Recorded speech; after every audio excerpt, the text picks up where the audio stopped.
Hola, ¿qué tal? Antes que nada quisiera agradecer la invitación al Centro de Estudios Jurídicos Carbonell por permitirnos participar en esta conferencia, la transformación del derecho laboral en México y reflexionar sobre por qué era importante cambiar el modelo. También aprovecho para saludar a todas, a todos los que se dieron cita en este encuentro que consideramos sumamente oportuno hacer un alto en el camino y reflexionar sobre cuáles son los objetivos de esta reforma y por qué la necesidad de estos cambios, sobre todo en este momento donde hace apenas unas semanas concluimos el 3 de octubre con la implementación del nuevo modelo laboral en todo el territorio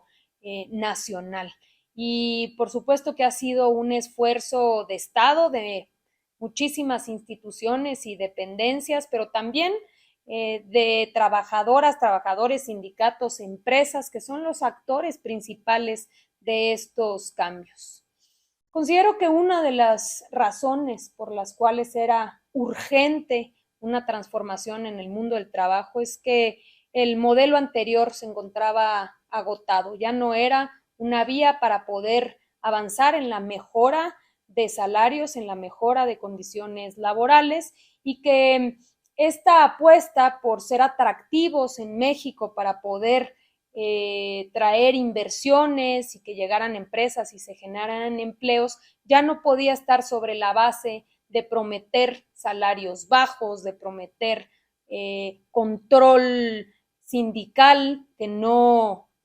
hubiese movimientos de trabajadores y que no hubiera cabida al ejercicio de derechos, por ejemplo, como el derecho a huelga. En ese sentido, cuando cambia esta concepción y cuando se abre la puerta a que transitemos a un modelo de libertad, de justicia, de democracia, es que se hace patente la necesidad de estas reformas, que precisamente tienen estos tres pilares. La primera es el modelo de justicia.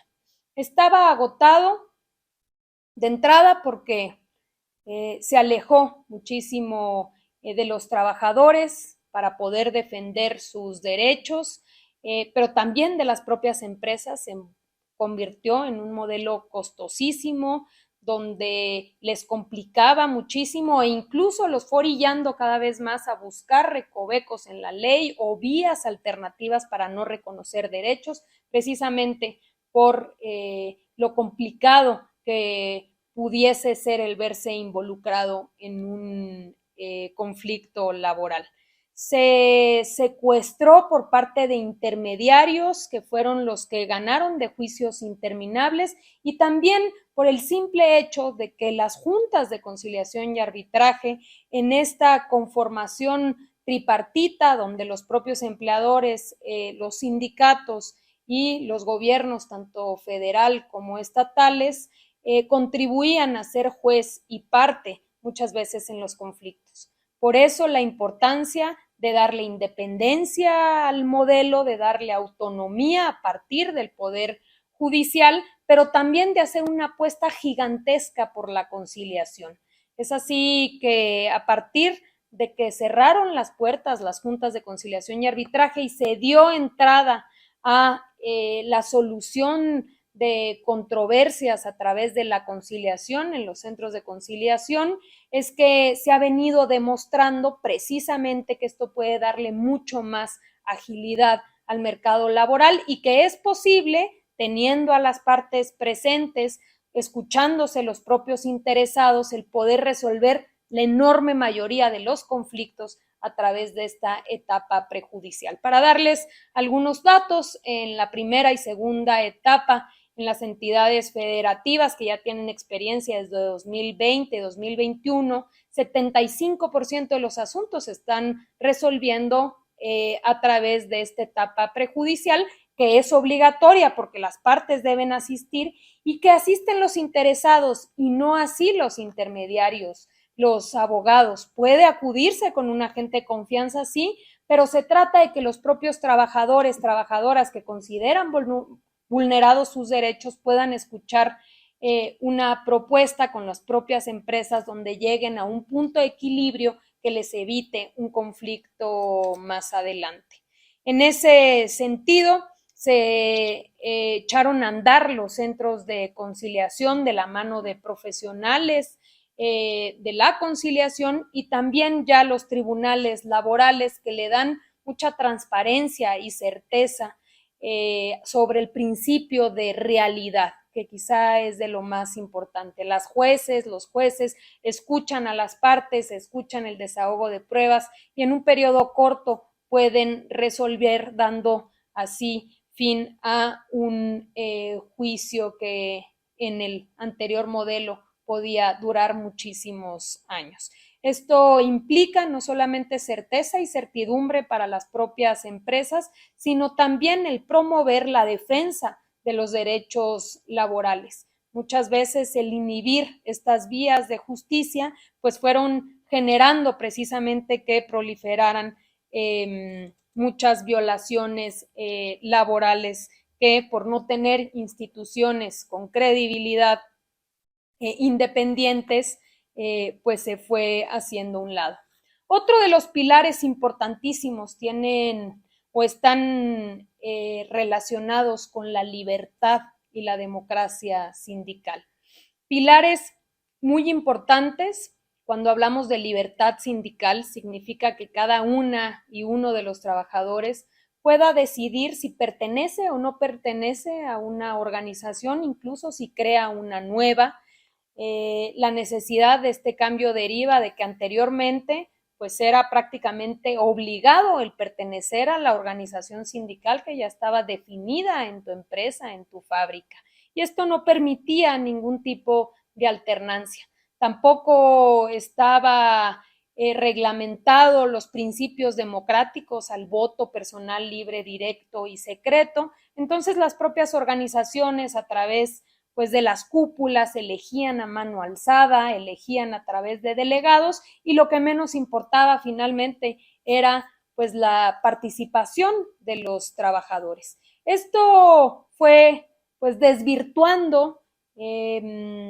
la existencia misma de los sindicatos, cuál era su razón de ser, si los sindicatos nacieron para proteger y para defender los derechos de los trabajadores, pues el ir alejándose de esta democracia y de este principio de libertad, por supuesto que fue generando esta distancia. Si a eso sumamos que en el modelo anterior eran los propios empleadores los que definían el sindicato de su elección y firmaban contratos colectivos sin la necesidad de considerar a los trabajadores, pues por supuesto que eso con mayor razón fue generando que dependiera la existencia de los sindicatos, la voluntad de los empleadores y cada vez se fue pues recargando más a quedar bien con ellos y no necesariamente quedar bien con los trabajadores. ¿Qué significa ahora el hecho de que el voto personal libre, directo y secreto sea una realidad, de que no te pueden obligar a pertenecer a un sindicato establecido, de que las empresas ni tampoco el gobierno se puede meter a definir las decisiones internas de las organizaciones, significa regresar a su origen, significa fortalecerlas de manera tal que realmente exista negociación colectiva. Y quizá esto es uno de los puntos más importantes de la reforma, que apostar por la negociación colectiva y por la defensa colectiva, donde se revisan los salarios y se revisan las prestaciones cada 2 años, nos va a ir permitiendo, según, por supuesto, las propias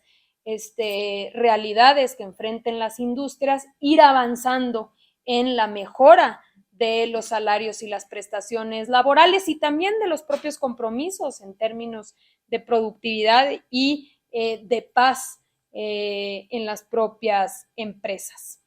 Sin lugar a dudas, apostar por la libertad y la democracia es la mejor vía para conseguir la paz laboral. Durante mucho tiempo se habló de este principio y se decía que la reforma laboral iba a traer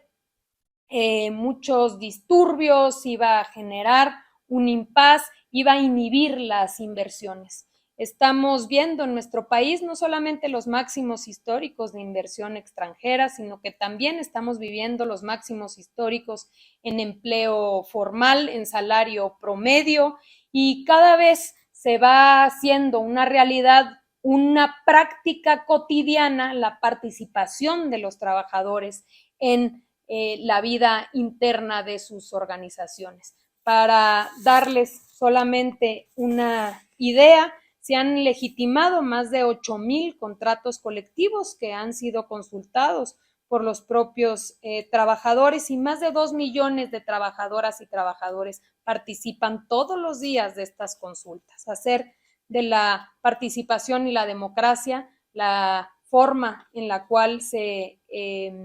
va avanzando en la defensa colectiva es la base, y pues con ello poder construir un modelo laboral más justo, más equilibrado, más equitativo, con mejores salarios y por supuesto también con la estabilidad necesaria para las propias inversiones y para las empresas. Así que eso consideramos es lo